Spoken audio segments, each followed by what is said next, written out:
November when he checked on some of his hives in Florida. When I pulled into a bee yard in Florida, there was 400 hives of bees. 3 weeks before that looked great. And all of a sudden, here we got roughly 400 beehives that are totally empty. The bees were all gone. They're gone. I mean, where'd they go? Don't know. I mean, I literally got down and crawled around. I mean, seriously, I got down on my hands and knees and crawled around. And then there's no dead bees. There are no dead bees anywhere. I mean, you can't find any bees. They flew off someplace. And never came back? Never came home. Had you ever seen that before? No.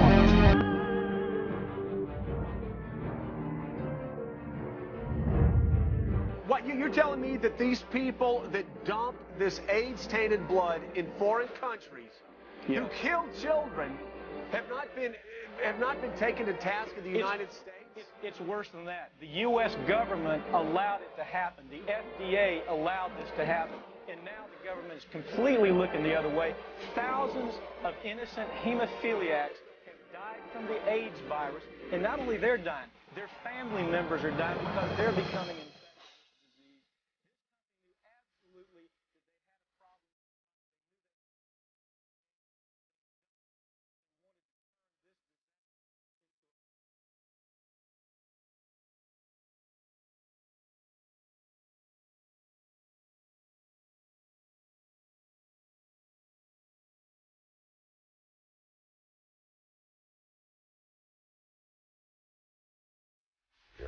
Monday's earthquake in western China was the 25th significant earthquake this year. It's only May. In 2003, the USGS listed more than 70 significant earthquakes, more than the total number for the 70s, 80s, or the 90s.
This is Aaron Russo, a filmmaker and former politician.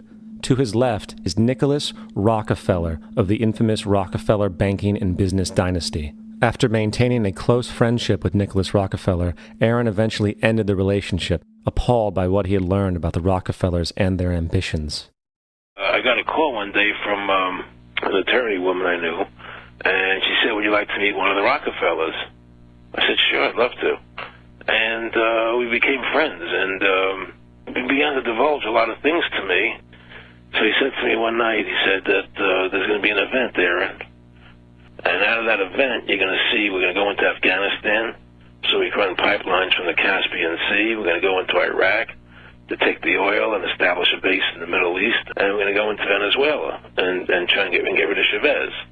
And the first two they've accomplished. Chavez they didn't accomplish. And he said you're going to see guys going into caves looking for looking for people that they're never going to find. You know, he was laughing about the fact that you have this war on terror. There's no real enemy. He's talking about how by having this war on terror, you can never win it because it's an eternal war. And so you can always keep taking people's liberties away. And I said, how are you going to convince people that this war is real? He said, but the media. The media can convince everybody it's real. I mean, you know, it's just that you keep talking about things. You keep saying it over and over and over again, and eventually people believe it. You know, you created the Federal Reserve in 1913 through lies. You create 9/11, which is another lie. Through 9/11, then you're fighting a war on terror, and now all of a sudden you go into Iraq, which was another lie, and now they're going to do Iran. You know, and it's all one thing leading to another, leading to another, leading to another. Now, I would say, what are you doing this for? What's the point of this thing? You have all the money in the world you ever want. You have all the power. I said, you know, you're hurting people. It's not a good thing. And he would say, what do you care about the people for? Take care of yourself and you take care of your family. And then I said to him, what are the ultimate goals here? He said, the ultimate goal is to get everybody in this world chipped with the RFID chip and have all money be on those chips and everything on those chips. And if anybody wants to protest what we do or violate what we want, we just turn off their chip. That's right, microchipped. In 2005, Congress, under the pretense of immigration control and the so-called war on terrorism, passed the REAL ID Act, under which it is projected by May 2008, you will be required to carry around a federal identification card, which includes on it a scannable barcode with your personal information. However, this barcode is only an intermediary step before the card is equipped with a VeriChip RFID tracking module, which will use radio frequencies to track your every move on the planet. If this sounds foreign to you, please note that the RFID tracking chip is already in all new American passports. And the final step is the implanted chip, which many people have already been manipulated into accepting under different pretenses. In the end, everybody will be locked into a monitored control grid where every single action you perform is documented. And if you get out of line, they can just turn off your chip, for at that point in time, every single aspect of society will revolve around interactions with the chips. This is the picture that is painted for the future if you open your eyes to see it. A centralized one-world economy where everyone's moves and everyone's transactions are tracked and monitored, all rights removed. The most incredible aspect of all. These totalitarian elements will not be forced upon the people. The people will demand them. For the social manipulation of society through the generation of fear and division has completely detached humans from their sense of power and reality.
When studying ancient warnings, one would find it difficult to overlook writings from the Bible, which shockingly provide warnings of a worldwide devastation and also hint to a pole shift occurring, described as taking place before what most people refer to as Armageddon, a worldwide war for resources and survival.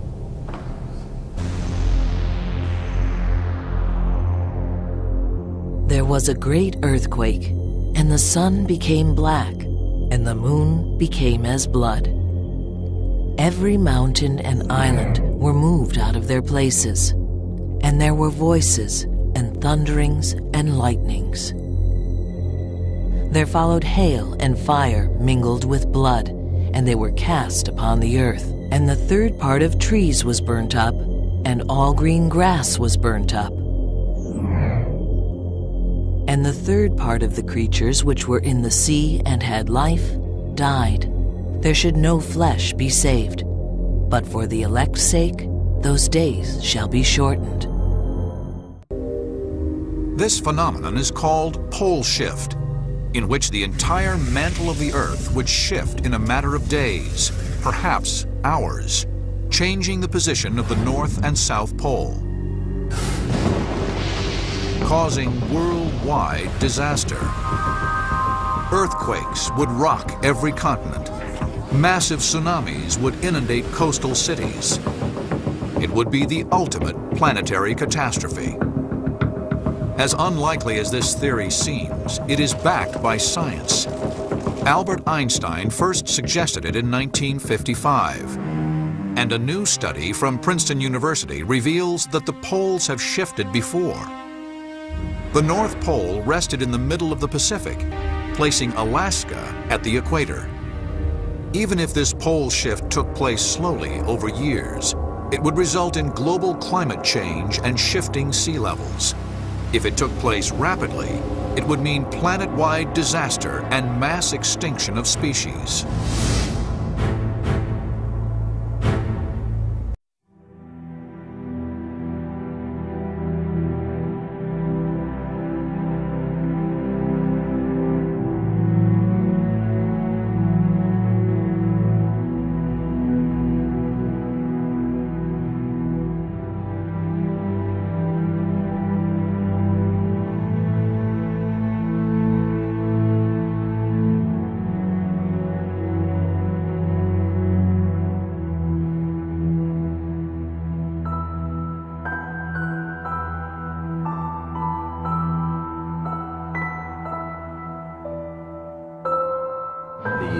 Chief scientist of the IRAS satellite actually announced having found this planet December 30th, 1983. It was picked up by 6 dailies. It made the Washington Post. It's one of those daily newspapers that picked it up. Very quickly thereafter, they wanted to make sure people understood that it was a mistake.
Alcina then speaks of another war to come, a war in which Russia slides back into communism and joins China and the Middle East.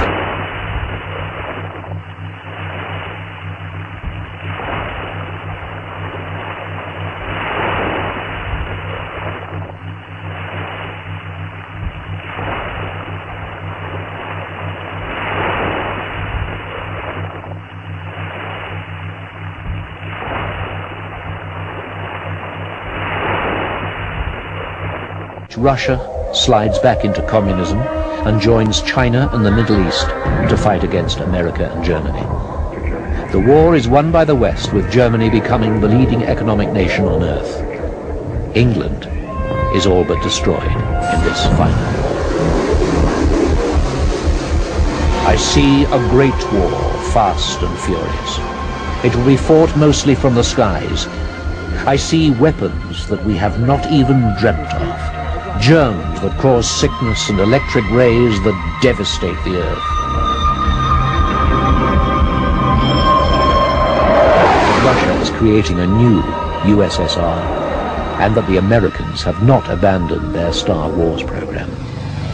In these days, Africa will fall into anarchy and mass starvation. In these days, white racism will be on the increase all over the world, especially in Europe. The Afrikaner nation, it will be a dark time when many forces will be aligned against it. But then, he says, the Afrikaners will rise again and regain their freedom. The nation will take their destiny into their own hands. There will be a great silence before the storm. I see a pail full of blood toppling, falling. And from the pail will rise the Fierclear flag to fly again over a free nation. When will this happen? When people asked, he simply said, the time and place is known only to the Lord. But there are some indicators. In 1916, he tells his friend, there will come a time when I will be once again in the news. In those days, I see we are still fighting amongst ourselves. Then it is over, and we will have a black government. It is then that the Afrikaners' final and fiercest struggle will begin.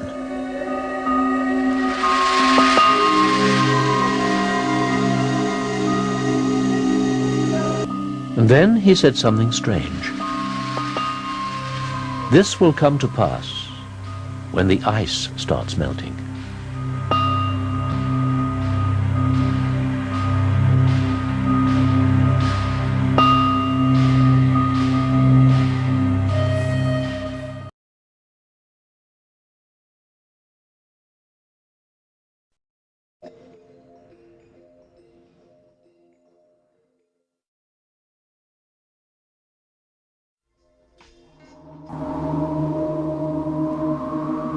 In the winter of 2005, scientists made a frightening discovery. Increasing global temperatures were causing the Greenland ice sheet to melt at an alarming rate. With the help of satellite sensors, scientists saw that the glaciers had softened to the point that they risked a sudden collapse. If that happens, it would cause a catastrophic rise in sea level. If we continue on business as usual, it will be this century, and very possibly before the middle of the century. You mentioned the sea level would rise 20 feet alone if Greenland melted. How does that affect the world? Well, that kind of an increase would inundate most of South Florida, most of South Louisiana, parts of Manhattan. In the low countries of Europe, like the Netherlands and Belgium, they would be almost completely covered. In China, 250 million people would be underwater. Almost the entire nation of Bangladesh.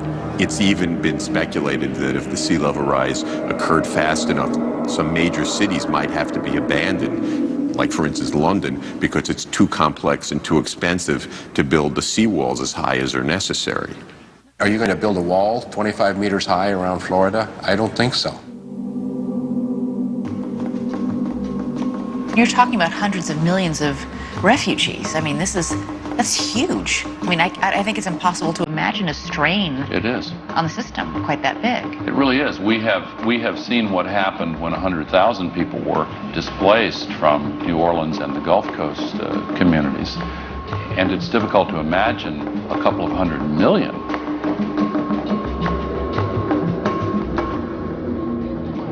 You're going to see mass migrations on a biblical scale.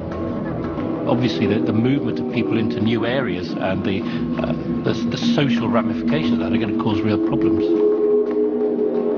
As an estimated 1 billion people worldwide are forced inland by rising waters, the remaining habitable land will ironically be gripped by a different kind of water crisis.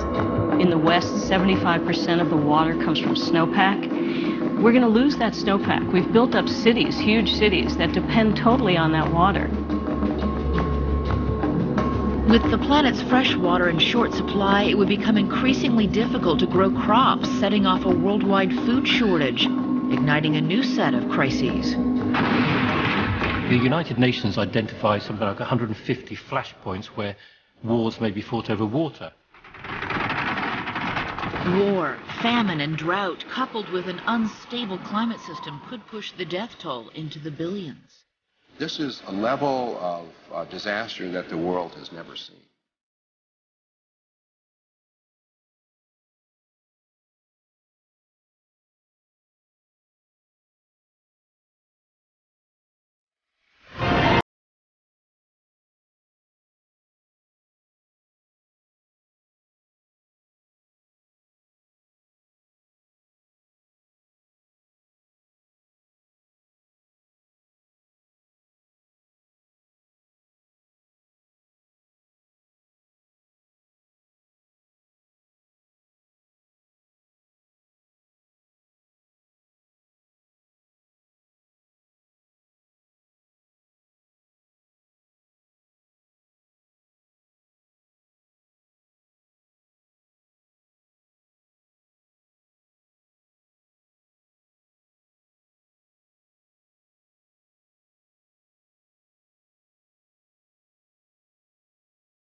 Yet Adolf Hitler is the closest we can come to understanding the Christian vision of the Antichrist.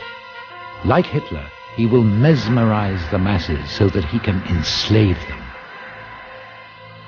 Hitler's 1,000-year Reich lasted less than 12 years.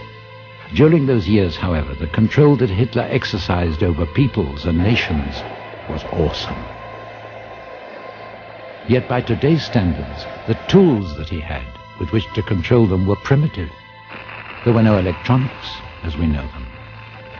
The prophesied dictator, the Antichrist, will be an updated Hitler. But unlike Hitler, all of the astounding advances in electronic technology will be at his disposal. Vast media networks and mind control electronics will serve his ends. The most destructive weaponry will be his to command. And he will program humankind to do his bidding.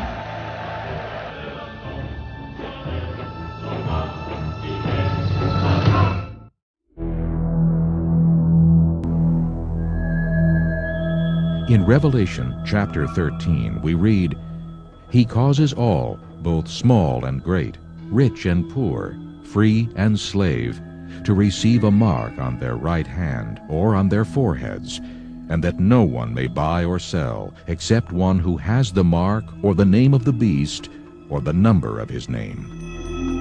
We are told that the final method of exchange will not be with money, but will be done with an assigned mark that is put upon the right hand or the forehead of a person. Now with modern technology, not only do we see this as a potential, it is happening today. It's interesting that in our day and age, there is a technology emerging that Hitler or Stalin or any world dictator would dream of, and that is the electronic mechanisms by which one can control all commerce within a nation or perhaps even the whole world by cashless transactions with barcodes, with implantable chips and what have you. People often wonder, are we really in the last days? I mean, what is this talk about, the last days? There are a number of signs that the Bible gives that really identify our generation as the first one that you could say is in the last of the last days. This thing is about to wind up. One of them we find in Revelation 13, where the Bible says a man will arise who will control the world. Now you've got to have a lot of technology to control the world, and part of what he controls is all banking and commerce. You couldn't have done this in the past. You couldn't have even imagined doing this in the past. And somebody's coming, and he's going to control the world, all banking and all commerce, and we have the technology to do it today, technology that was never even dreamed of in the past. In the future, some companies envision a self-serve supermarket where every item is scanned as you walk through the store. No waiting, except for... Excuse me, sir. The occasional hassle of human interaction. Forgot your receipt. Maureen Maher, CBS News. Call it, leave your purse at home. Soon it may not matter at all because all of that information could be accessed through a chip so small that it fits inside your body. NBC 10's Dawn Timoney explains. It's called a VeriChip, no bigger than a few grains of rice. It's implanted in your arm. Different implant for the human body. It's a microchip that can be used for identification and to get medical help. No bigger than a grain of rice. This chip is at the center of a growing battle over its benefits and drawbacks. CBS's Bobby Harley has both sides of the story and the first people to get the chip. Freddie wears a beeper-like GPS gadget and was also injected with a VeriChip. Implanting both devices would give him and his family more peace of mind. But privacy advocates have... We need some system for permanently identifying safe people. Most of us are never going to blow anything up, and there's got to be something better than one of these photo IDs. A tattoo somewhere, maybe. The Saudis used an American device to scan the eyes of travelers. I wouldn't mind having something planted permanently in my arm.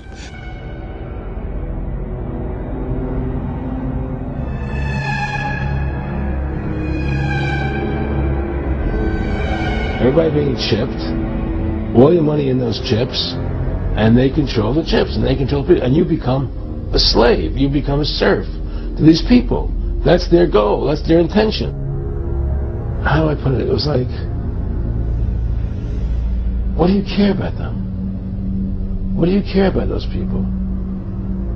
What difference does it make to you?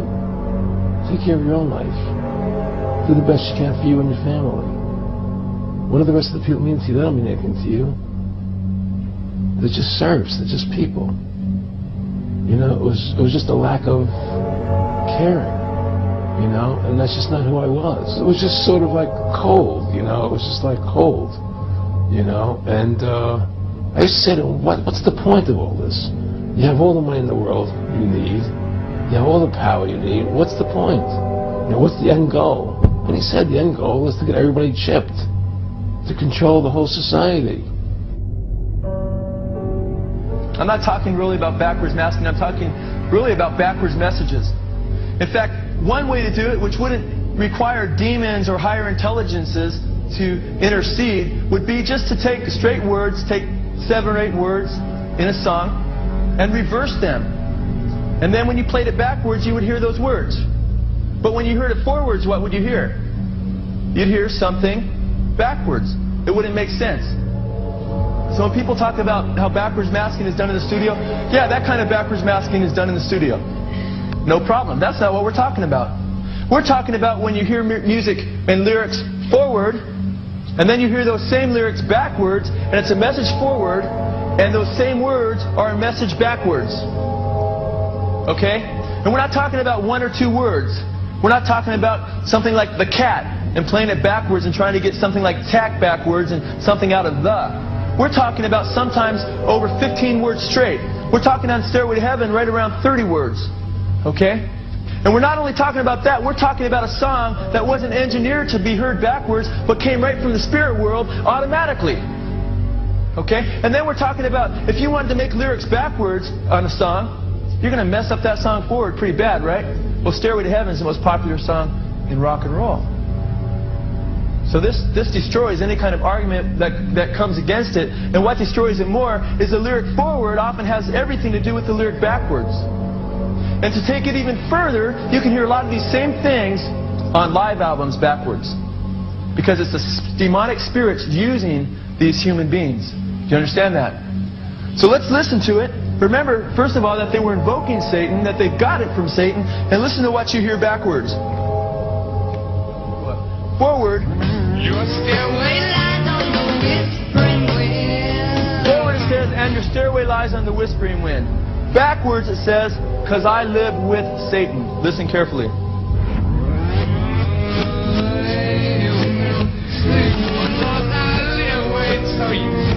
Raise your hands if you heard that. Quite clear, quite obvious. There's a lot more. Backwards it says, here's to my sweet Satan.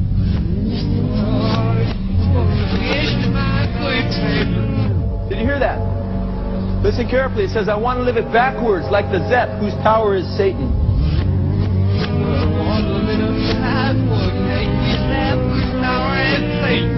Did you hear that? Then it says, he will give you 666.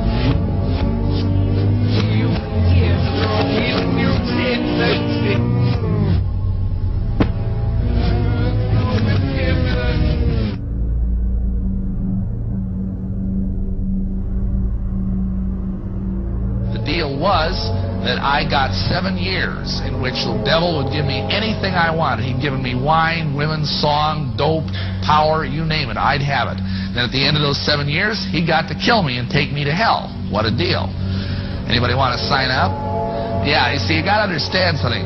The satanic doctrine here is that hell is not what we believe it is, or what the Bible teaches it is. The satanic doctrine is that hell is this incredible party. Hey,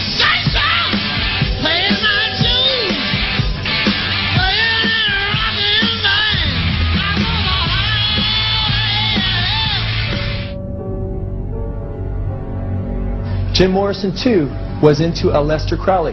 And right here, I want to show you a picture on the back of one of his albums. And here you see Jim Morrison, and under him you see a little statue of Aleister Crowley. And Jim Morrison, too, was into demonism and admitted that he was possessed by spirits. He will give you 666. Big deal. The mark of the beast will come out. People will take it on their right hand or their forehead, and then all of a sudden they'll get grievous sores on their right hand, and they'll say, hey, what's going on? It's not working. There's some kind of reaction to this mark. And then before you know it, according to Revelation 14, everybody that takes the mark of the beast will be damned in fire and brimstone, it says, forever. And the smoke of their torment rises up forever and ever. Big deal. It's a big deal in this sense. The people that take the mark of the beast, the people that are rejecting Jesus right now, are not going to make it into God's kingdom. And we need to reach people and say, hey, the scriptures say, Jesus said, except you repent, you shall all likewise perish. We need to turn to him wholeheartedly.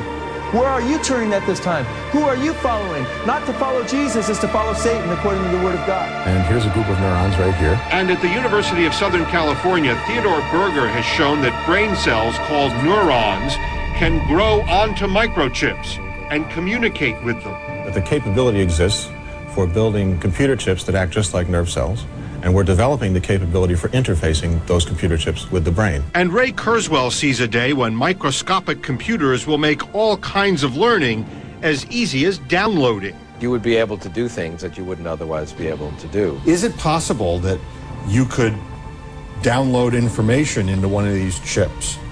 And stop me if this is silly, and give somebody instant knowledge. It's not.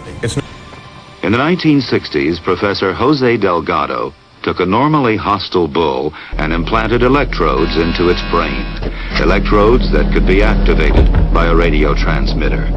His objective was to see if stimulation of the bull's midbrain could short-circuit the rage signals, stopping the bull before it reached the matador. After the bull had recovered from the implantation and in mid-charge, the button was pressed. The bull's aggression ceased instantly. A clearer experiment was performed with cats. In this classic example, the hypothalamus, the rhythm maker, was implanted with electrodes. Could it be responsible not just for rhythms, but also for rage? The switch is turned.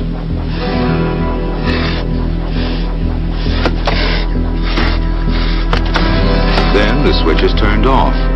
So indeed, the hypothalamus does control certain types of aggression. Can a microscopic tag be implanted in a person's body to track his every movement? There's actual discussion about that. You will rule on that, mark my words, before your tenure is over. Can brain scans be used to determine whether a person is inclined toward criminality or violent behavior? You will rule on that.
Eu sei.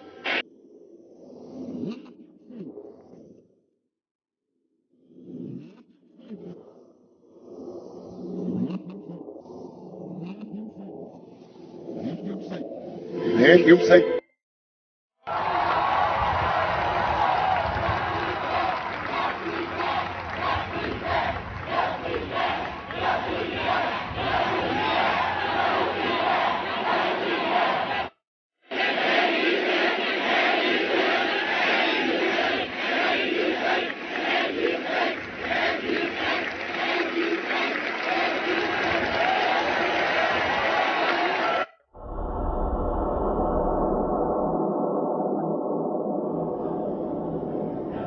Politicians are advancing a global plan, the plan of the Antichrist. This is the doctrine of Lucifer, which Freemasons, Knights Templar, and members of the Illuminati global network of secret societies follow.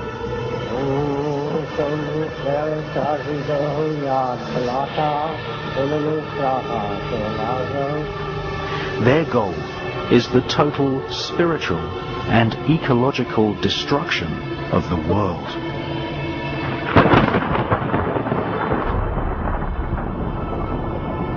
They use advanced technology to spy on and kill whoever gets in their way. Which is being actually carried out right now, is to create conflict, to create wars.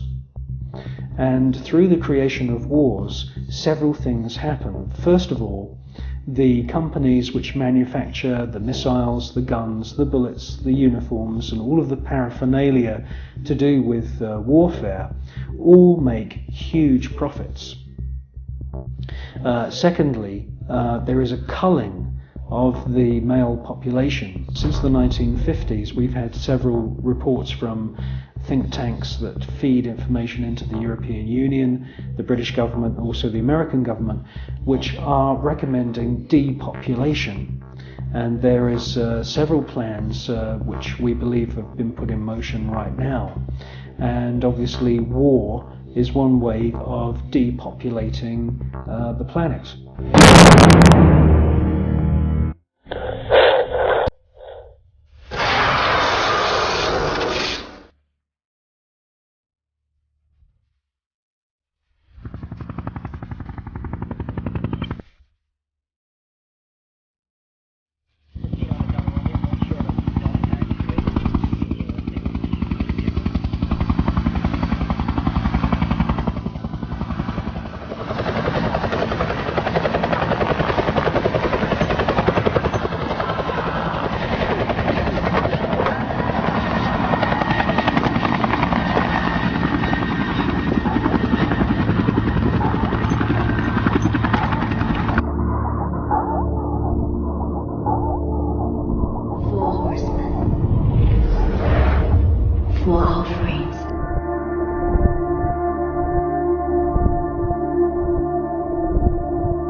Now this is an excerpt from Chapter 2 of Eleanor McBean, who was a PhD, her swine flu expose, entitled The Flu 1918 and Now. This is a picture of the 1918 Spanish flu that killed millions.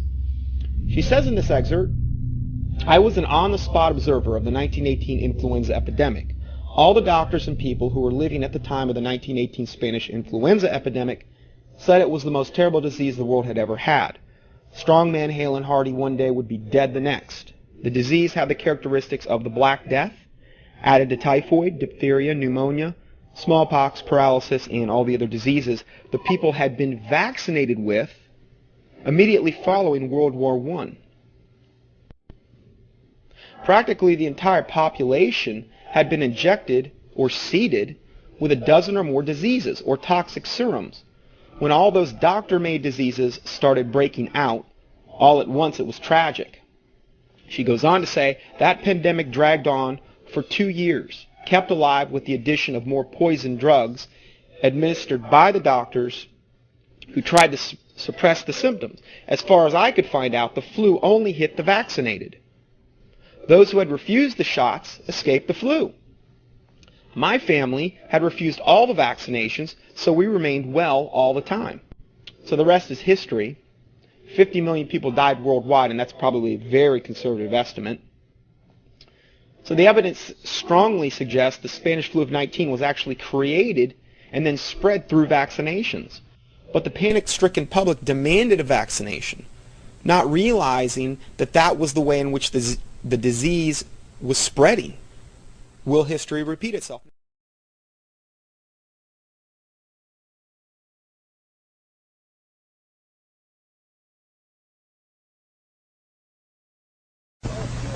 I don't need another flu shot. I had a flu shot last year.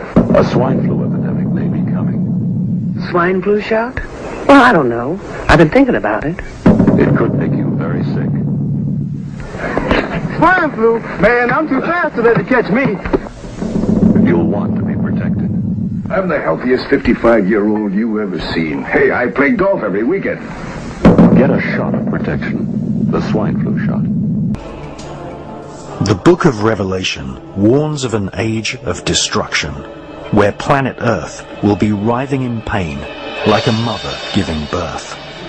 The Book of Revelation prophesies the birth of the Antichrist, who will emerge to wield great political power across the planet.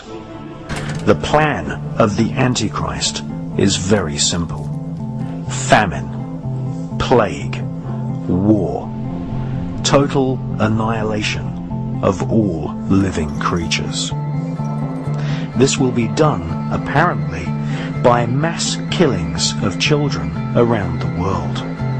Famine, pestilence, plague, and war will be used to kill thousands of children each day.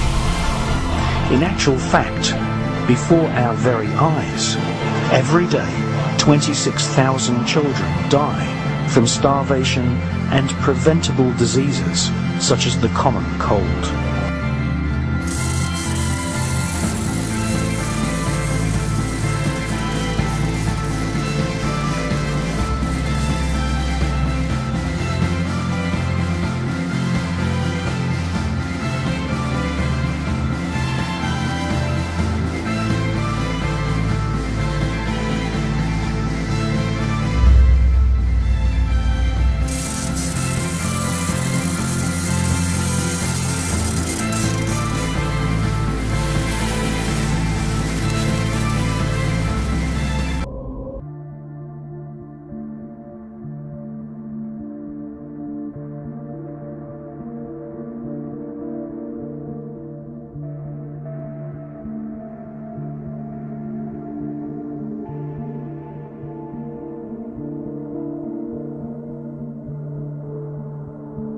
The FEMA plans to imprison American citizens have generated a lot of interest around the country in locating the potential prison camps throughout the country, or facilities that have other uses but which could be quickly used to detain large numbers of people, such as this Amtrak facility in Beech Grove, Indiana.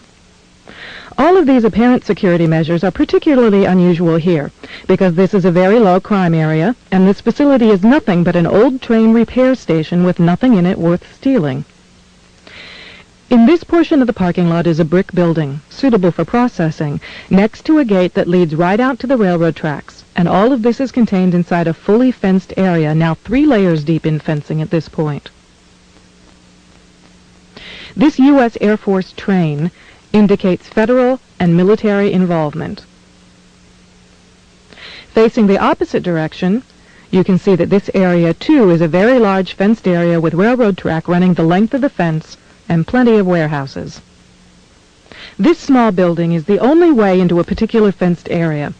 Inside this building, we see more of the motion-activated detectors, electronic turnstiles, and prison bars.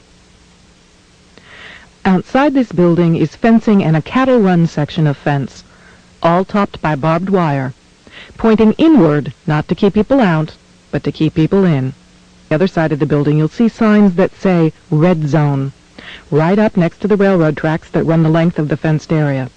Next to the Red Zone sign, you can see closely numbered markers on the fences that are too closely spaced to be parking markers, just as if they plan to have people line up to board the trains.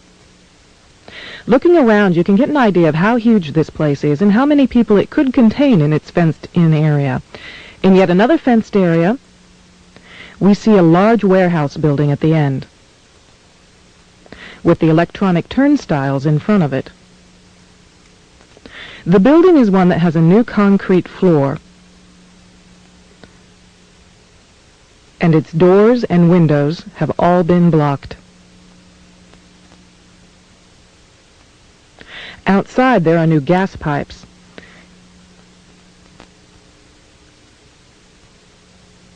Even as we were filming, a black helicopter flew over us, observing what we were doing, which has happened many times when we have been at the facility.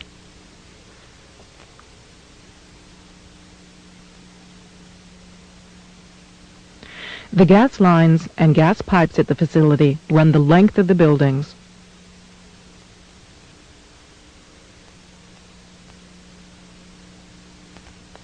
And come out at some very, very large, brand new furnaces that have been installed at the buildings throughout the facility.